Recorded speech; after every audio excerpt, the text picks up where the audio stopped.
बच्चों, कैसे हैं आप सभी? मैं आशा करती हूँ आप सभी लोग स्वस्थ और प्रसन्न होंगे। आज हम हमारा पाठ विकारी शब्द संज्ञा को पढ़ेंगे और समझेंगे। तो आइए इसे शुरू करते हैं।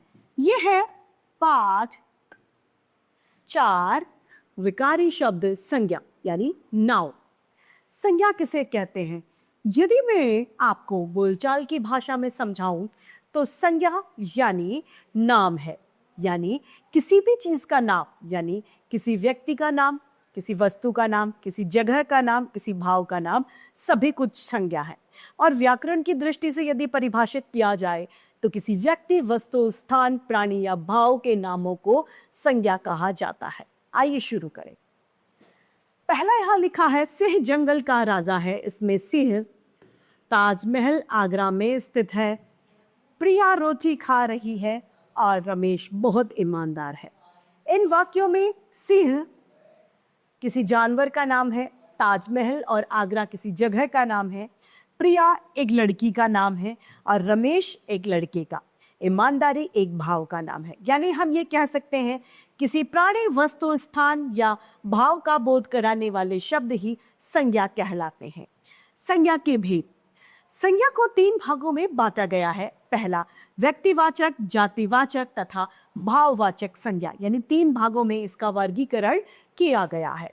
पहला है हमारा व्यक्तिवाचक संज्ञा। किसी विशेष व्यक्ति, स्थान, जाति,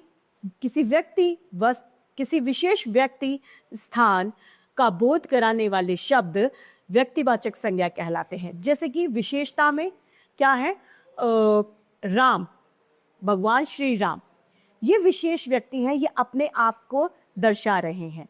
हिमालय एक है, ये अपने आप को दर्शा रहा है। अतः ये किसका उदाहरण हो गया? व्यक्तिवाचक का। जो अपने आप को, स्वयं को दर्शाते हैं, वे व्यक्तिवाचक में कहलाते हैं। जैसे कि महात्मा गांधी, मुंबई, दिल्ली, तीर कमान और गांधी आदि, ये सभी क्या है? व्यक्तिवाचक संज्ञा के उदाहरण हैं। दूसरा है जातिवाचक संज्ञा। वे संज्ञाएं जो विशेष अपने आप को न दर्शाकर संपूर्ण जाति का बोध कराती हैं, वे संज्ञाएं जातिवाचक संज्ञा कहलाती हैं। जैसे कि नदी, बच्चा, वृक्ष, ये क्या है? नदी संपूर्ण नदी वर्ग को दिखा रही है, वृक्ष सभी पेड़ों को दर्शा रहा है, यानी ये सभी क्या है? जातिवाचक संज्ञा के उदाहरण। जिस संज्ञा शब्द से किसी वर्ग की सभी प्राणियों, स्थानों या वस्तुओं का बोध होता है, जातिवाचक संज्ञा कहलाते हैं। जैसे लड़की, लड़का, पशु, पक्षी, पर्वत, नदी आदि। तीसरा है भाववाचक संज्ञा। जिन संज्ञा शब्दों से किसी के गुण, भाव, अवस्था, कार्य, व्यापार आदि का पता चलता है, वे भाववाचक संज्ञा कहलाते हैं। जैसे कि स्वतंत्रता, शालीनता, सुंदरता, बुढ़ापा, चतुराई, सजावट आदि। अंग्रेजी के प्रभाव स्वरूप कुछ विद्वान संज्ञा के 2 और रूप मानते हैं, जिसमें समुदायवाचक और द्रव्यवाचक संज्ञा शामिल है। समुदायवाचक संज्ञा, जिस संज्ञा शब्द में किसी व्यक्तियों या वस्तुओं के समूह यानी झुंड का बोध होता है, वे समुदायवाचक संज्ञा कहलाती है। जैसे कि कक्षा, गुलदस्ता, सभा, भीड़, परिवार, दल आदि इसके उदाहरण हैं। दूसरा है द्रव्यवाचक संज्ञा। जिस संज्ञा शब्द से किसी द्रव्य यानी धातु या पदार्थ का पता चलता है, वे द्रव्यवाचक संज्ञा कहलाती है। लोहा, सोना, चांदी, पीतल, घी, दूध, दही, अनाज, ये सभी क्या है? द्रव्यवाचक संज्ञा के उदाहरण हैं। भाववाचक संज्ञाएं वे संज्ञाएं होती हैं जिन्हें देखा या छुआ नहीं जा सकता, इन्हें सिर्फ महसूस किया जा सकता है। भाववाचक संज्ञाएं बनाना। पहले है जातिवाचक संज्ञाओं से भाववाचक संज्ञाओं को बनाना। नर का भाववाचक हो जाएगा नरत्व, नारी, नारित्व, ठग, ठगी, शत्रु, शत्रुता, बुरा, बुढ़ापा, स्वामीन, स्वामित्व, लड़का, लड़कपन, पुरुष, पुरुषत्व, सज्जन, सज्जनता, पशु, पशुता, बच्चा, बचपन, मित्र, मित्रता। दूसरा बिंदु है हमारा सर्वनाम शब्दों से भाववाचक संज्ञाओं का बनना।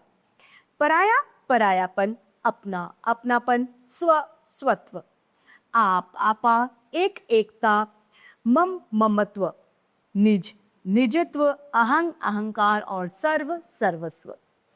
तीसरा है विशेषण शब्दों से भाववाचक संज्ञाओं का बनना। विशेषण है बुरा, भाववाचक बुराई, चौड़ा, चौड़ाई, सफेद, सफेदी, गरीब, गरीबी, भयानक, भय, सरल, सरलता, निर्बल, निर्बलता, मोटा, मोटापा, हरा, हरियाली। चौथा बिंदु है क्रिया शब्दों से भाववाचक संज्ञा बनना।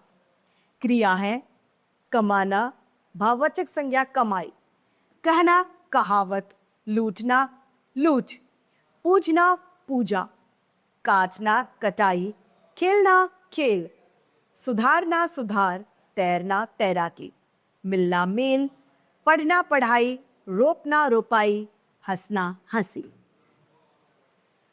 अगला है अव्यय शब्दों से भाववाचक संज्ञा बनाना। निकट, निकटता, धिक, धिक्कार, शीघ्र, शीघ्रता, समीप, सामीप्य आदि। यहाँ पर यह बात ध्यान देने योग्य है कि अगणनीय संज्ञा का प्रयोग हमेशा एक वचन में होता है। जिन्हें गिना नहीं जा सकता वो हमेशा एक वचन होती है। जातिवाचक संज्ञाएं गणनीय होती है। कभी कभी जातिवाचक संज्ञा का प्रयोग व्यक्तिवाचक संज्ञा का प्रयोग जातिवाचक संज्ञा के रूप में भी किया जाता है। जैसे कि हमारे देश में रावणों की कमी नहीं है। जातिवाचक संज्ञा का प्रयोग कभी कभी व्यक्तिवाचक की तरह किया जाता है। जैसे पंडित जी भारत के प्रथम प्रधानमंत्री थे।